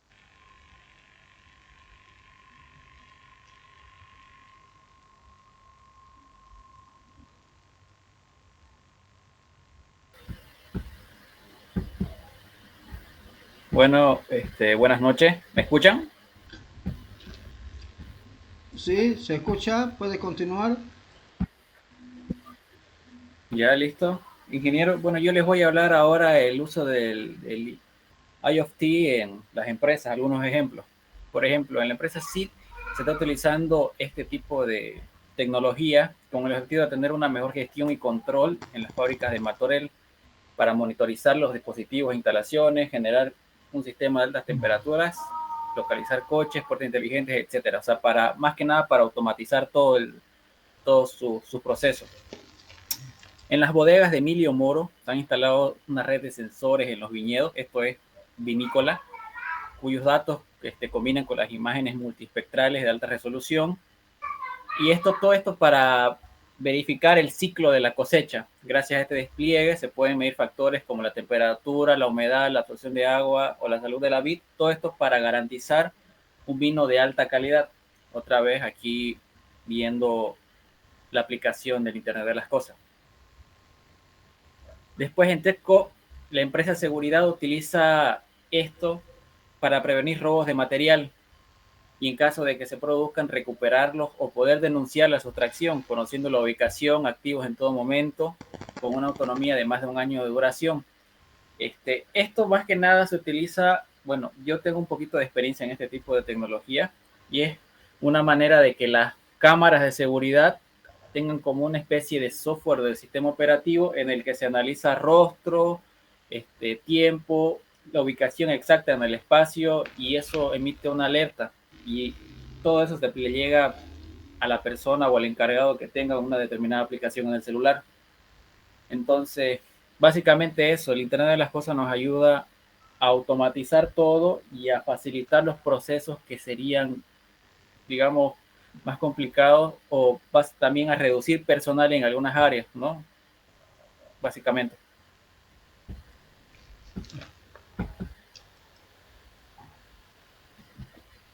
¿Algo más? ¿O ya han terminado? Ya.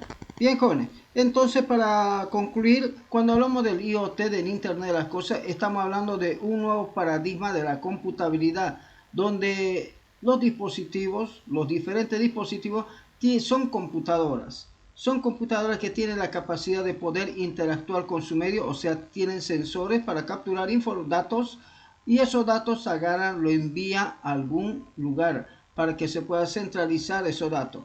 Puede muy bien centralizarse dentro de la empresa o también puede centralizarse en la internet, en la nube. Lo ideal es que se lo envíe a la nube para que posteriormente allá se lo pueda analizar por diferentes tipos de sistemas. Aquí entra la Big Data porque IoT genera una gran cantidad de datos porque muchos sensores están configurados para que puedan capturar datos cada segundo, cada medio segundo, cada minuto y obviamente en función del tiempo en el que se lo configure para que pueda ir leyendo los sensores, la variabilidad de los sensores. Esto significa que empieza a mandar esos datos al repositorio haciendo, digamos, haciendo que las bases de datos, especialmente no SQL, puedan crecer bastante. Una de las grandes ventajas de IoT es que nos permite tener un control sistematizado de los entornos de trabajo como también los entornos del hogar. Entonces con IoT yo puedo controlar el funcionamiento de diferentes tipos de dispositivos como sea la heladera, la calefacción, el agua, el consumo eléctrico y muchas cosas como activar las luces a cierta hora, apagarlo o que me saque un cálculo de cuánto se está gastando en cada sección, digamos, ¿no? Del edificio, en cada piso o en cada zona y así sucesivamente. ¿Para qué? Para que pueda optimizar el uso de la energía. Entonces IoT no ha venido solamente para poder decir de que podemos apagar o encender un equipo desde internet, sino para que nos permita contar con información, con datos para poder optimizar el uso de la energía, el uso de los recursos, como también saber dónde están los recursos a través de IoT y el geoposicionamiento podemos saber esa información. Gracias a IoT también nosotros podemos podemos mejorar la calidad de vida o la salud de las personas, como también la seguridad. En este caso, la seguridad de nuestra mascota, la seguridad de nuestros niños y así sucesivamente, colocándoles pulseras o colocándole algún tipo de dispositivo que permita saber dónde se encuentra. Bueno, jóvenes, si hay algo más, simplemente quiero que comenten. Caso contrario, nos tocaría el siguiente equipo. Esto es parte de lo que yo le comentaba. No sé si se logra ver. Se ve. Entonces, mi pulsera, mi reloj, por cuestiones de salud, me censa y me lo envía al dispositivo celular, la cual el celular ya se conecta con los servidores y me dan los indicadores correspondientes para poder ver ese tema. Esto ya es algo común que se está moviendo, digamos, que se está volviendo ya común en el ámbito, bueno, en este tiempo, pues, ¿no? Entonces, tiene su ventaja, tiene algunas desventajas de que son dispositivos no muy seguros aún todavía, o sea, falta todavía el trabajo en cada uno de los dispositivos, pero que ya se está avanzando en pasos agigantados ya. Sí, se está avanzando bastante. Lo cierto que los dispositivos wearable o wearable, como lo leamos así, se están volviendo como parte de nuestras prendas o parte de nuestra indumentaria de vida. Hay zapatillas, hay camisas, hay gorras, hay gafas, hay de todo tipo de dispositivos. Entonces, esto de la hiperconectividad, esto de tener más de 10 dispositivos por cada metro cuadrado, creo que tarde o temprano va a ser una realidad. Y también la evolución del Internet lo está permitiendo, el desarrollo de dispositivos que logran transmitir datos a mayores velocidades. En el caso, por ejemplo, de los relojes, sería así muy similar a los relojes, sería interesante crear un dispositivo que controle, por ejemplo, la glucosa, y cuando la persona está consumiendo algo le empiece a dar alertas para que de alguna manera aprenda a controlar pues su dieta, porque la mayoría de las personas no podemos controlar la dieta, y así que comemos de todo, y que pudiéramos saber en qué nivel está la glucosa, en qué nivel está la presión en qué nivel está nuestra saturación de oxígeno. Sería interesante tener un reloj, ¿no? O algún dispositivo que al colocarnos pueda darnos información directamente de nuestro celular. Obviamente, tal como dice Juan del Granado, dice, ¿no?, que nuestro celular se convierte ya en un servidor donde se centraliza la información para poder ver. También podríamos mandarlo compartir esa información con nuestro médico para que él pueda tomar algunos recaudos y podernos dar una recomendación vamos a hacer una recomendación proactiva, no reactiva, porque reactiva es cuando ya estamos pues bien mal. Bien, jóvenes, entonces continuaremos con el siguiente tema. Ok, bueno, nuestro grupo va a hablar sobre Big Data. Big Data es el término inglés que designa los conjuntos de datos de gran tamaño y generalmente desestructurados que resultan difíciles de manejar usando las aplicaciones de base de otros datos convencionales. Las características más importantes del Big Data: el volumen de datos. Se refiere a la cantidad de datos que son generados cada segundo, minuto o día en nuestro entorno. Es la característica asociada al Big Data, ya que hace referencia a las cantidades masivas de datos que se almacenan con la finalidad de procesar dicha información, transformando los datos en acciones. Velocidad. Velocidad con las que se generan los datos. Variedad de los datos. Se refiere a las formas, tipos, fuentes en las que se registran los datos. El valor de los datos. El dato no es un valor, tampoco tienes valor por el mero hecho de recopilar gran cantidad de información. El valor se obtiene de los datos que se transforman en información. Esta a su vez se convierte en conocimiento y en acción o en decisión. La veracidad de los datos. Cuando hablamos de veracidad nos referimos a la incertidumbre de los datos, es decir, al grado de fiabilidad de la información recibida. Es necesario invertir tiempo para conseguir los datos de calidad, aplicando soluciones y métodos que puedan eliminar los datos imprevisibles y que puedan surgir como datos económicos, comportamientos de los consumidores que puedan influir en las decisiones de la compra. El uso de Big Data. El uso de Big Data puede ayudar a empresas de distribución a automatizarse y optimizar a fines de inventarios basándose en la demanda actual.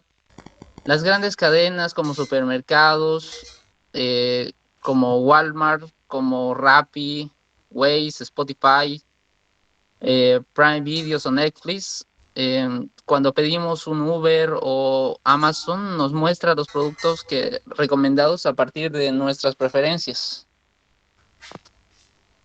Aparte, estos han implementado técnicas de gestión de Big Data para optimizar su cadena de suministro. Los datos se han convertido en un nuevo recurso natural y en un diamante bruto para las empresas. Sigue mi compañero.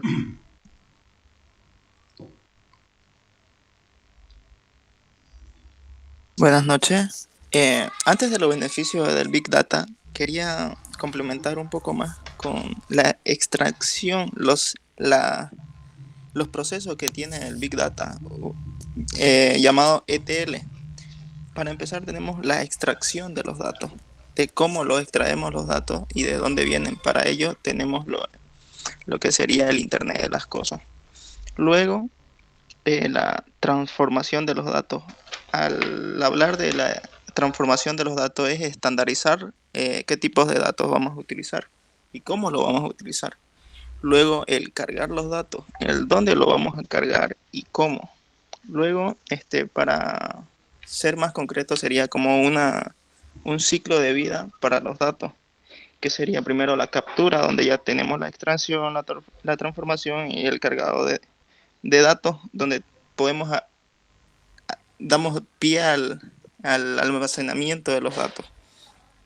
Luego tenemos el procesamiento y el análisis de los datos, en el cual nosotros podemos analizar y requerir y saber qué tipos de datos nosotros necesitamos. Y también podemos tener una cierta ayuda del Machine Learning. La diferencia entre Machine Learning es que el Machine Learning extrae datos que no nos imaginábamos que podíamos utilizarlo. Luego después de tener todo el proceso de la extracción y la captura de datos, podemos ver los beneficios que nos permite que una empresa tenga ventajas considerables, por ejemplo, que puede animar a divisiones o con peores resultados a mejorar sin intervención directa de la dirección de la empresa. Una aplicación común es clasificar los objetivos de venta o por división o incluso empleados. Eso sería más que todo al análisis y procesamiento que nosotros vamos a requerir para nuestra empresa. Luego, la transformación. Su propósito es extraer los datos de las diferentes fuentes y sistemas para después hacer las transformaciones, conversiones de datos, limpieza de datos. A través de la limpieza de datos es, por ejemplo, todo tipo de datos, ya sea en blog de notas, datos dispersos, igual siguen siendo datos, solamente que no son datos estructurados. Luego, estamos introduciendo los tipos de datos. Los datos estructurados, ¿qué son? Los datos que tienen bien definido su longitud y su formato, con las flechas, los números, las cadenas, los caracteres, se almacenan en tablas. Un ejemplo, las bases de datos relacionales y son las hojas de cálculo. Luego, los datos no estructurados. A eso que viene, son datos que son formados tal y como se fueron recolectados, carecen de un formato específico o no se pueden almacenar dentro de una tabla, ya que no se puede desmontar o deshacer su información a tipos básicos de datos. O algunos ejemplos, por ejemplo, tenemos los PDF, son documentos de multimedia o emails o documentos de texto. Luego los datos semi-estructurados. Son datos que no se limitan tanto al campo determinado, pero que contienen marcadores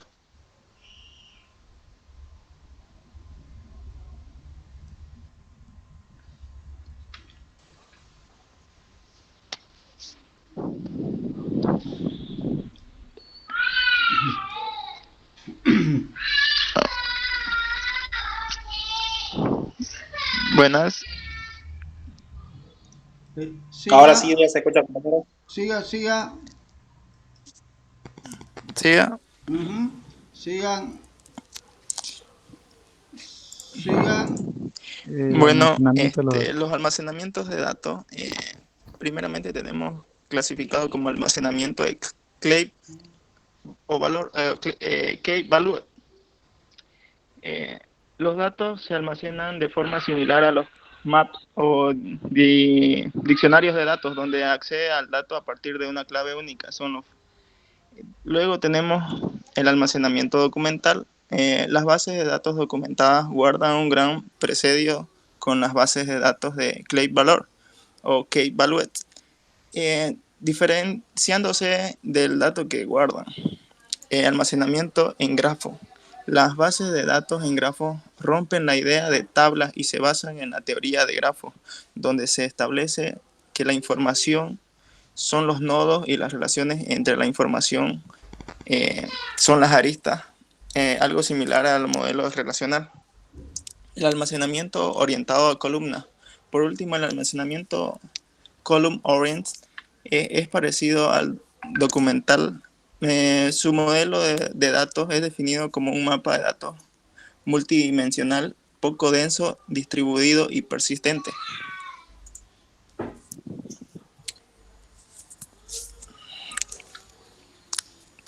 A continuación, mi compañero le va a hablar sobre qué son los análisis de datos.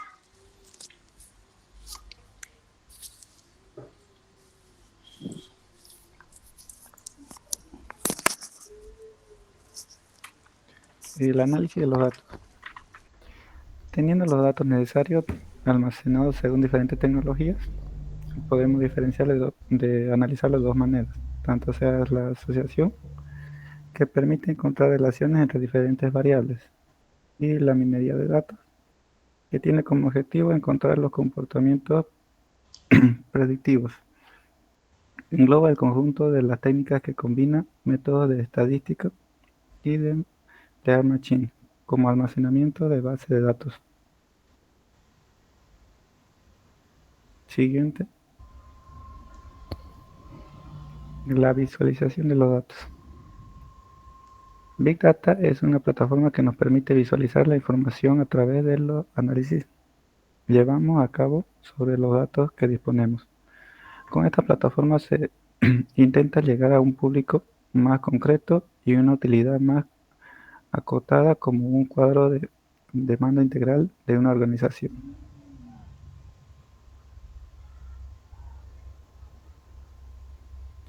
La utilidad. Este conjunto de tecnología se puede usar en gran variedad de ambientes, como en el ambiente empresarial, en el consumo o en el deporte. En el empresarial, mayormente son las grandes empresas que generan un gran volumen de datos. El consumo,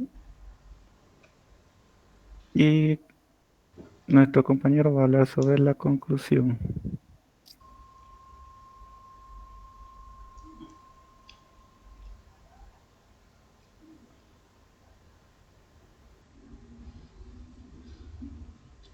¿A quién le toca la conclusión?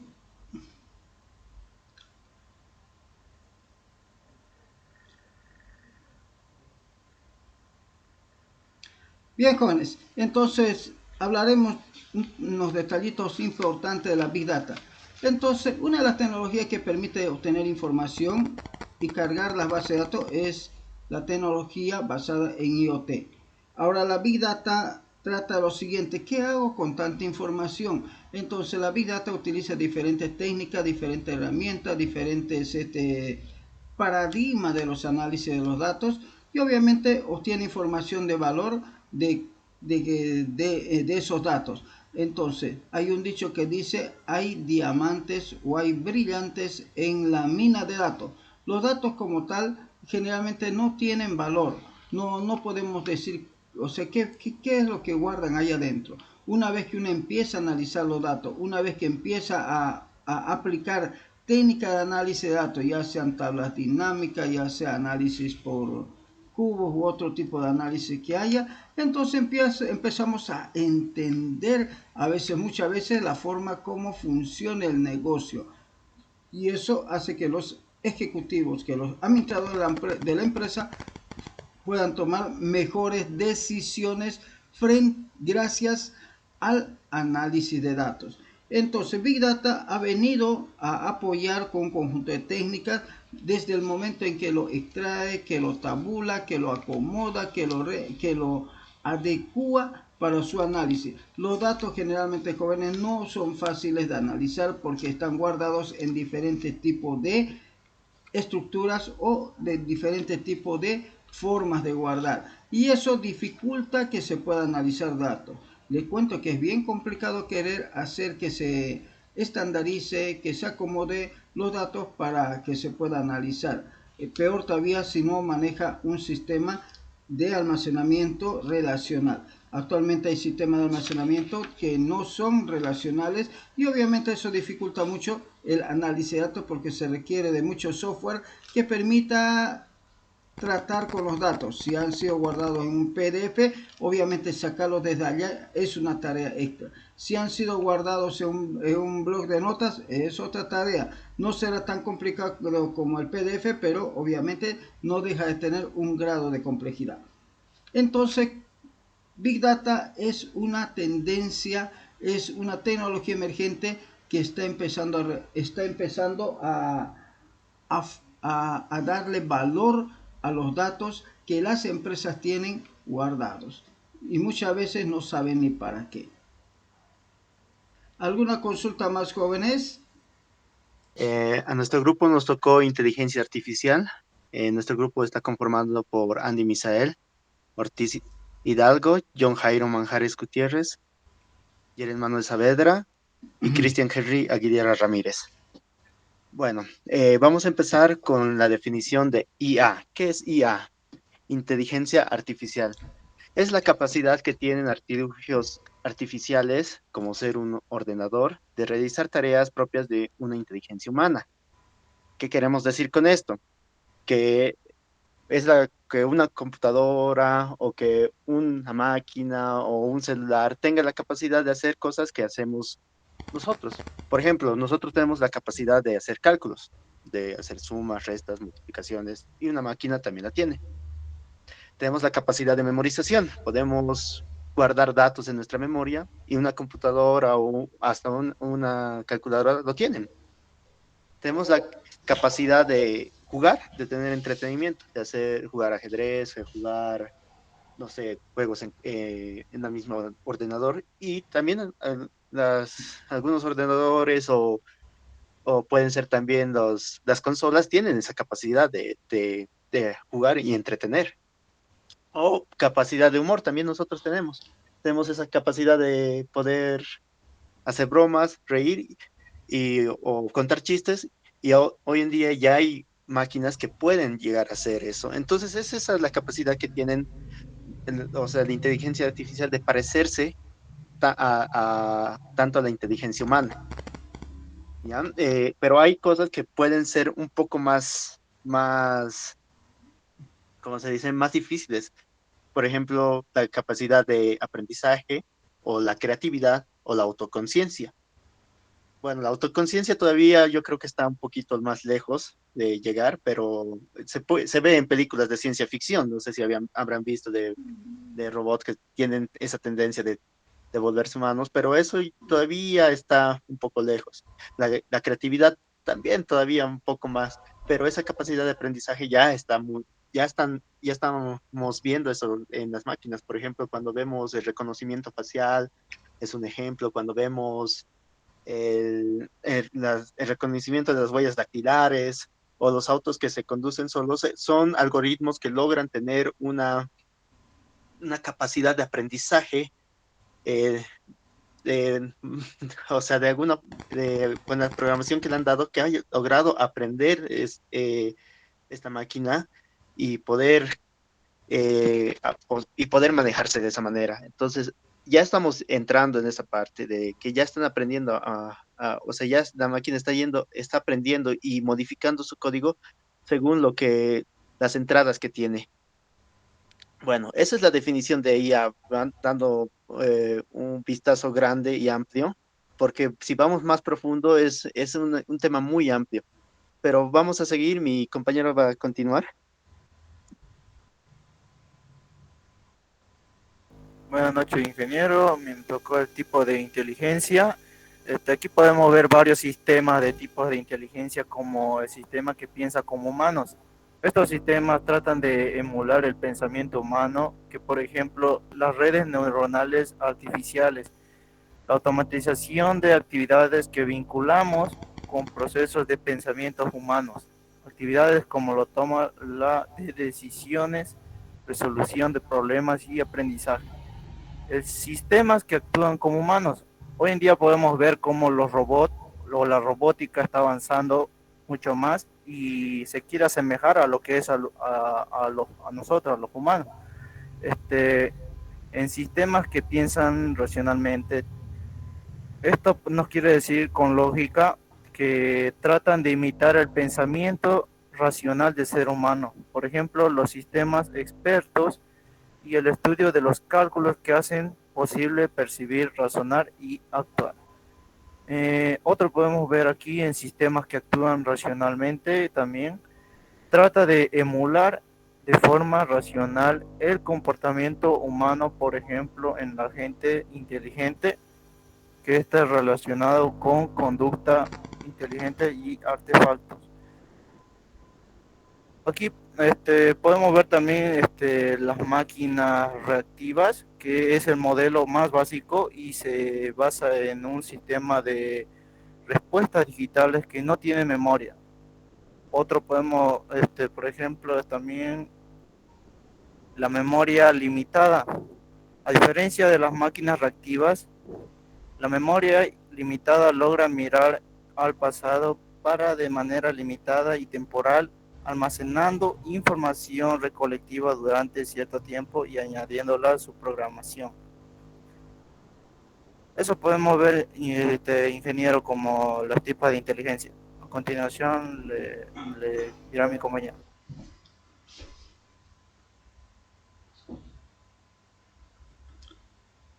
Siguiente.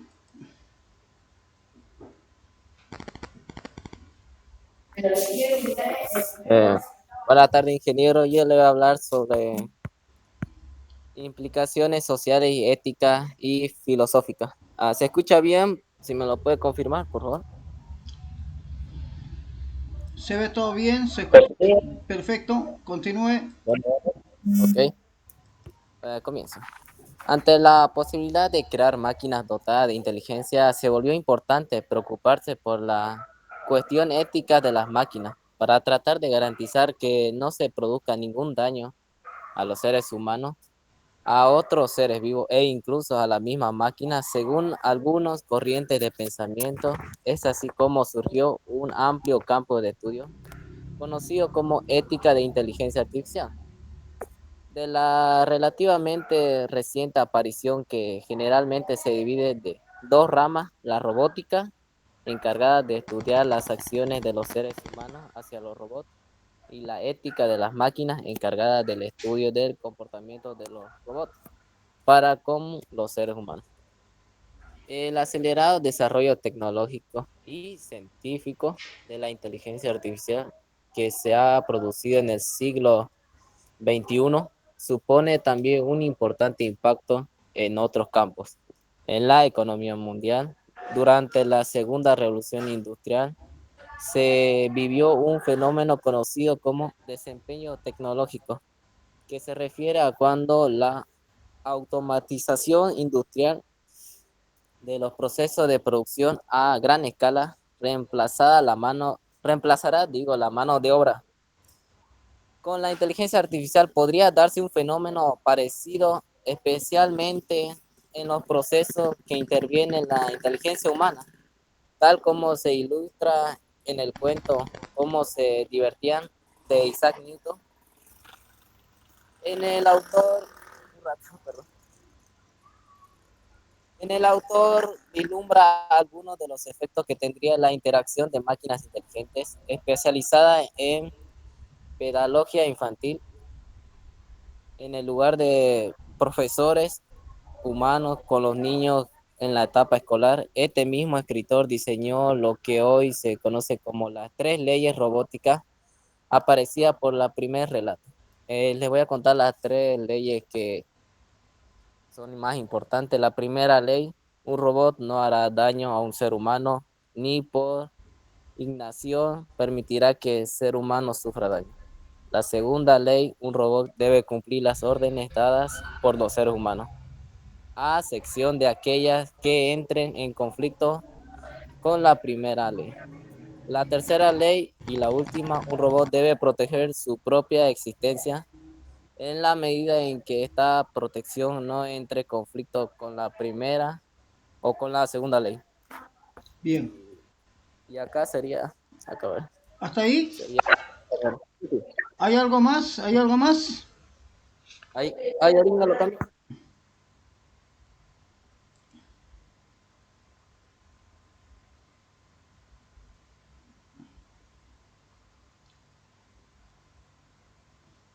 ¿A quién le toca o ya terminaron? A nosotros.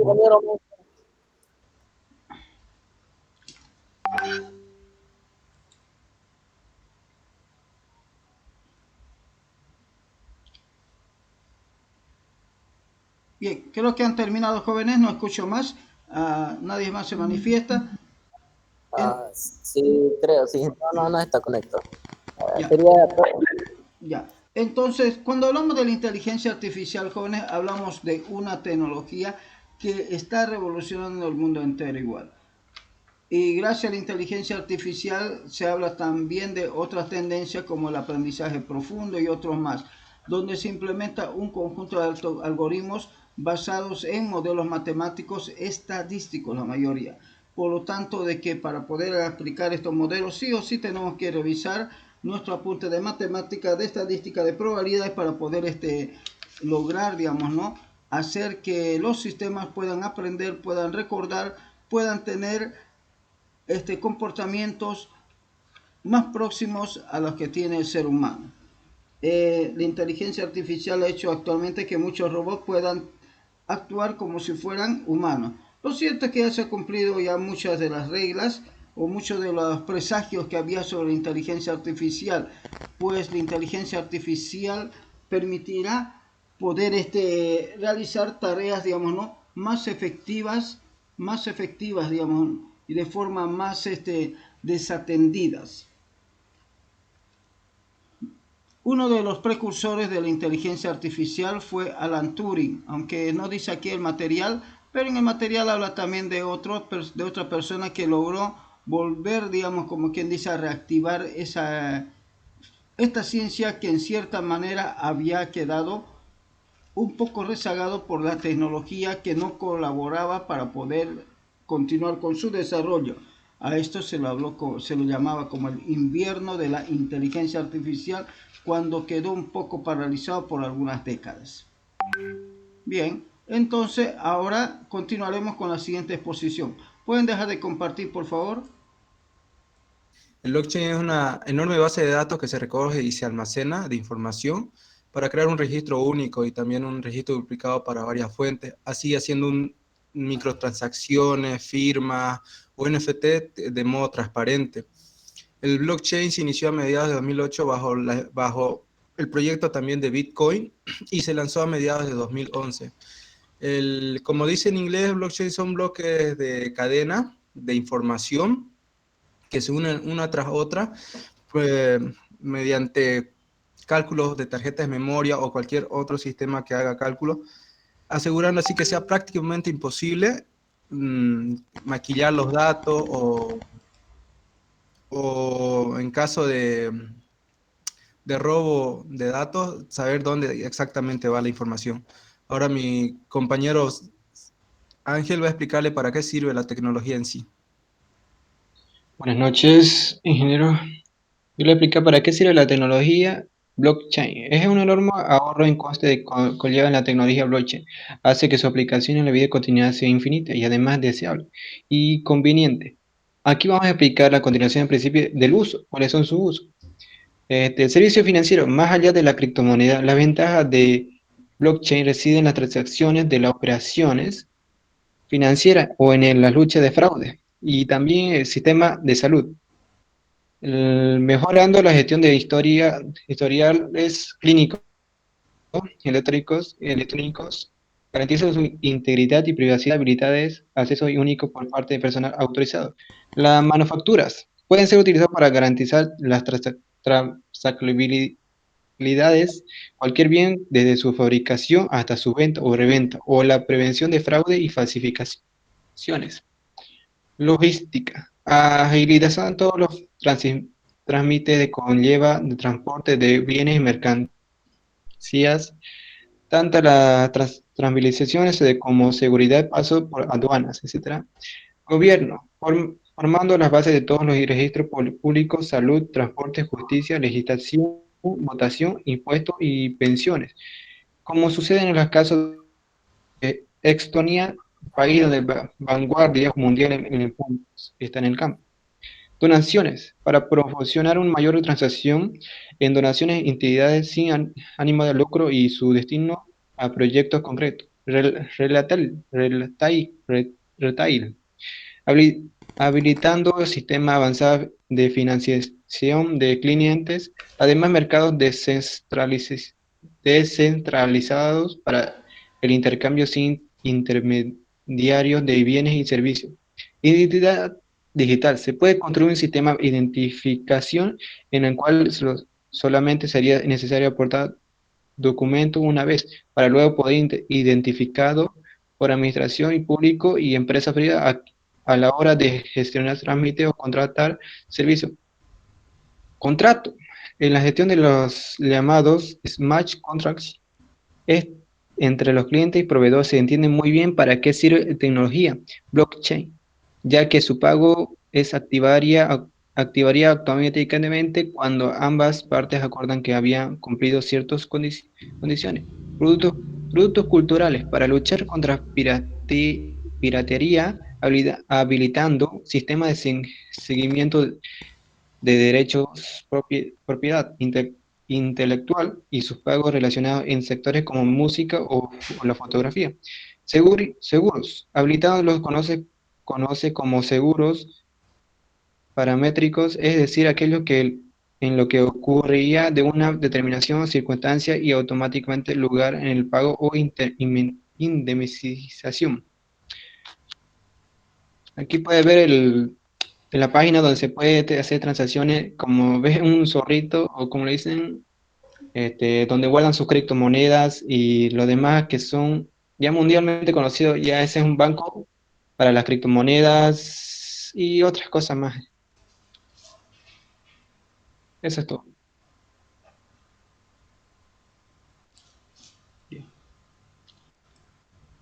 ¿Puedo seguir? La economía jóvenes del futuro, o la economía ya de estos tiempos jóvenes, está empezando a utilizar una estructura de datos bastante segura.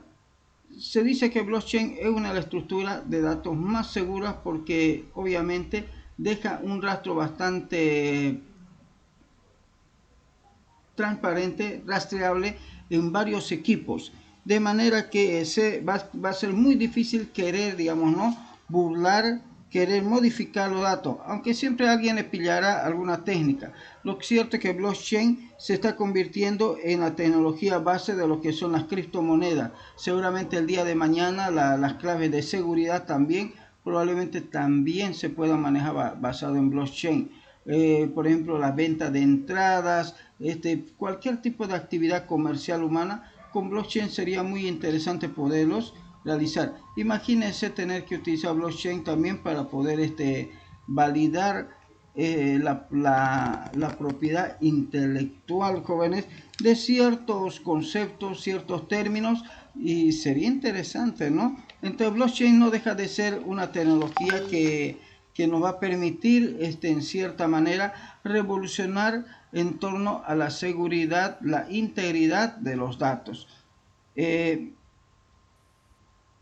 Si hay alguien que quiera hacer algún aporte, súper, así que estamos para escucharlo. Caso contrario, tomaríamos la asistencia y luego finalizaríamos las clases.